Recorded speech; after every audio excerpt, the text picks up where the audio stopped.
Question है, एक मीनार के शीर्ष का भूमि पर स्थित एक बिंदु से उन्नयन कोण 30 डिग्री है, जो मीनार के पाद से 48 मीटर दूर स्थित है। यानी कि वो बिंदु मीनार के निचले पॉइंट से पाद से 48 मीटर दूर स्थित है। मीनार की ऊंचाई ज्ञात करनी है। जैसे एक मीनार के शीर्ष का, ये एक मीनार है, इसके ये शीर्ष है, इसका भूमि पर स्थित एक बिंदु ही, भूमि पर स्थित बिंदु एक ये है, इससे उन्नयन कोण दे रखा है, यानी कि उन्नयन कोण ये ऊपर वाला कोण ये कितना दे रखा है, 30 डिग्री दे रखा है। ठीक, और ये मीनार का पाद बिंदु है, इससे इस बिंदु स्थित बिंदु की दूरी कितनी है, 48 मीटर ये दे रखी है। ठीक, ये अपने को 48 मीटर दे रखी है।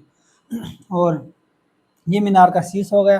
ठीक, अगर ये 30 है, ये मीनार ये 90 डिग्री होगा, क्योंकि मीनार का पाद बिंदु और भूमि से 90 डिग्री कोण बनाएगा। और ये अगर ये 30 है, ये 90 है, तो ये 60 हो जाएगा। ठीक है, अपने को पता है tan 30 डिग्री का मान क्या होता है, tan 30 डिग्री का मान होता है, 30 डिग्री बराबर होता है लाल बटे कक्का से लंब बटे आधार।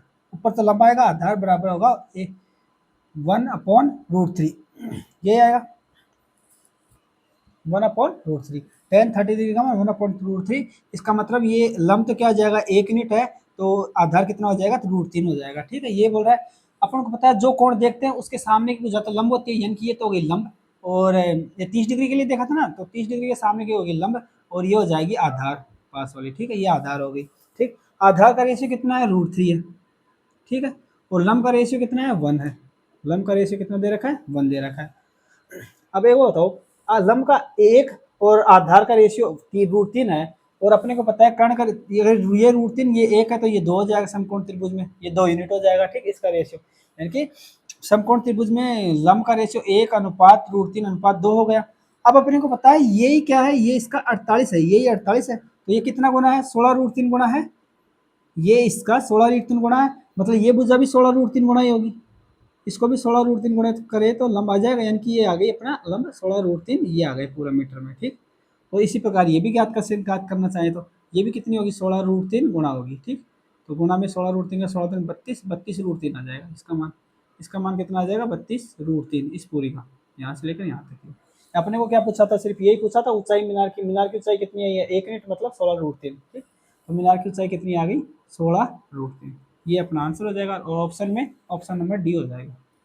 ठीक है,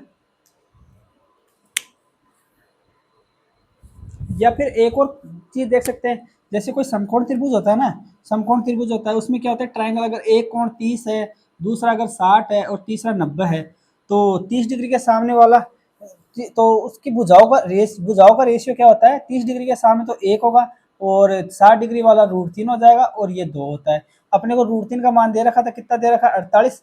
अगर √3 का मान 48 है, √3 का मान 48 है, तो 1 यूनिट का मान कितना आ जाएगा, 16√3 आ जाएगा। इसका √3 का भाग देंगे तो मतलब इसमें ये √48/√3 है, ऊपर नीचे √3/√3 से गुणा करेंगे तो क्या आएगा, 48√3/√3 से गुणा होगा 3 आ जाएगा, 3 से भाग करें, 3 एकम 3, 3 से 18, यानी कि तय 16√3 1 यूनिट का मान आ गया। और 30 डिग्री के सामने की भुजा कितनी थी, 1 यूनिट थी, तो इस 1 यूनिट का मान कितना आ जाएगा, यानी कि ऊंचाई तो क्या थी, 30 डिग्री के सामने की थी भुजा, उसका 1 यूनिट है, और 1 यूनिट का मान 16√3 है, तो मतलब यही ऊंचाई हो जाएगी, h बराबर 16√3। ठीक, दूसरा तरीका ये हो गया। ये वाला सेकंड मेथड देख लेते हैं। ठीक, सेकंड मेथड,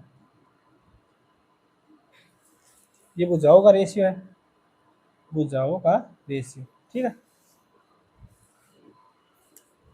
ये समकोण त्रिभुज में ये है ना,